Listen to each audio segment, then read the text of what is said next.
אני שייכת לאוהדים. הרבה דברים מעשיים לעשות. הצעד הראשון כבר נעשה. כל מה שקורה פה הערב וכל האנשים שהגיעו הנה, הגיעו מראש השנה כי אכפת להם.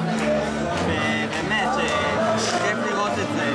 וכולי תקווה שמהעונה הבאה נחזור להרגיש את הקבוצה שלנו, נחזור להתרגש, נחזור להרגיש שאנחנו שם. תחזרו הימים הטובים. אוקיי. משהו שכל ירושלים בכדורסל ותחזור לזהות שלו. נוער והשקעה בצעירים, יש תקופת החרמות, קבוצות, צעיפים, גדלים, במה שאתם רוצים. מה שהוא רוצה בקבוצה?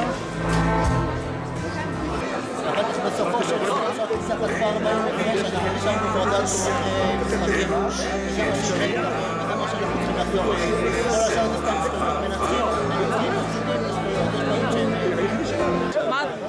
שאני ממש מקווה שהערב הזה יצליח וזה יהיה התחלה של איזשהו שינוי. בעזרת השם. טובה תנצח. הלאה.